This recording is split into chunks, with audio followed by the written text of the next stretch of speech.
Right, welcome to part 2 of How to Write Engaging Scenes. This is brought to you by Master Edit, which you can check in the description there on the right and click the link and go to the Master Edit website. I really recommend it. It's really awesome editing software. I use it all the time.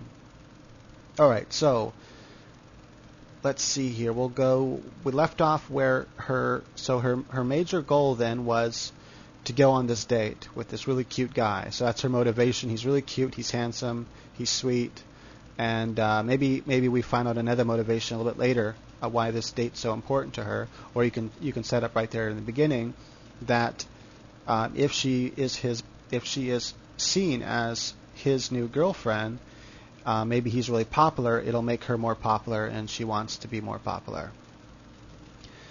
So on the way to this date, she can't find her favorite brush. So that was like the first obstacle thrown in her way. And so we know the stakes. We know the stakes for if she fails to be able, to impress this guy on this date, is that one, she loses a cool boyfriend or doesn't get the chance to have this cool boyfriend that she wants, and two, she won't have this benefit of being in the popular crowd. We also know the stakes of if she doesn't find this brush, then her hair's going to be frizzy because she has to use her mom's brush, and that's not going to be good on this date. So that was like the first obstacle. And then what you can do is you can have another obstacle obstructing another obstacle. So think of this, if you're a video game player, this is how I think of it, like a video game. You're like playing Legend of Zelda, right? And you have the main goal. Your main goal is to go find this sword for this guy. Or this gem for this guy. So you go to this town to find this gem for this guy, but when you get there, you talk to this girl. She knows where the gem's at, but the problem is you have to go and find her some pebbles for her slingshot in order for her to tell you where this gem is at. So that's like a side quest on top of the major quest.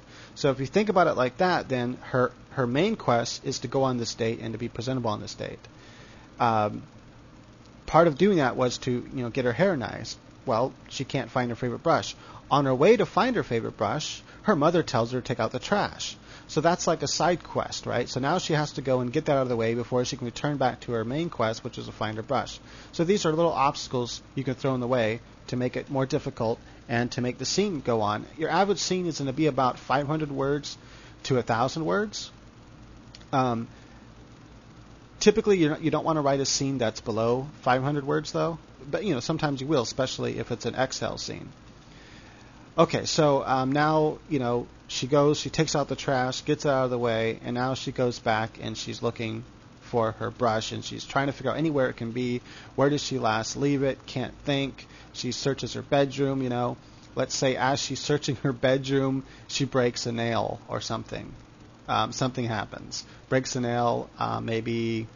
And that's really upsetting to her because she wants perfect nails on this date. Maybe she, anything happens. She spills coffee. She runs into the kitchen looking for a brush, bumps into her mom, spills coffee on her blouse, and now she has to go and change. While she's still looking for a brush, she's running late. It's always good to put a time frame and make the time frame clear. That way, it's like a ticking time bomb. So she keeps checking her watch. Oh man, I have 15 minutes now. So now it's getting more and more intense. All this crap is happening, getting thrown her way. This makes for an excellent, inhale scene. These are basically where things are happening and the character's trying to get things done. Also, you want your character to be an active character for the most part, where they're trying to do something rather than things are being thrown at them and they're just trying to dodge. So she's actually being active and putting things into effect and making things happen. Okay, so you can keep thinking of the worst thing to happen, but it's not always the very worst thing, but sometimes it will be. But nonetheless, always think of the worst thing to happen, and then you probably turn it down a few notches. And so it's getting worse and worse as we're going on. And so now she's got her blouse changed, and let's say she doesn't find her brush. She doesn't find her brush. She gets back in the bathroom. So now she's like, okay, she failed to achieve her goal. So you add more complications. We did that. She fails repeatedly to get her brush. Confine the character somehow to the situation, narrow the options. Now we're going to start narrowing the options. Her time's running out. She doesn't have time anymore, so time is a good narrowing of options. There's many ways to narrow the options. But time is a good time restraint to 1. So now she's running out of time. She has no choice. Now she has to do something, and so she has to decide. Since she failed to find her brush, now the options are narrowed. Okay, the character number 7. The character tries yet again to overcome the problem, and this time, often his third attempt either succeeds or fails. And we can skip that one for this particular scene. There's no need for it. But what you'd basically do is, we kind of did it actually. She went to find a brush, different things got in her way. Now she gave up, realized she doesn't have the time to find it.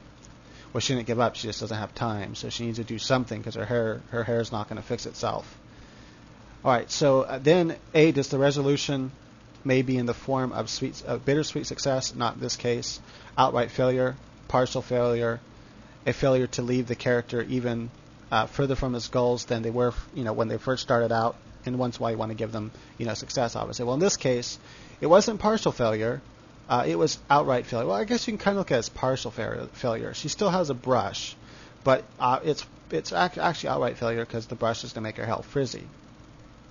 That's the end of that scene. Okay, so all that did just happen. Took up about 1,000 words if you wrote it well.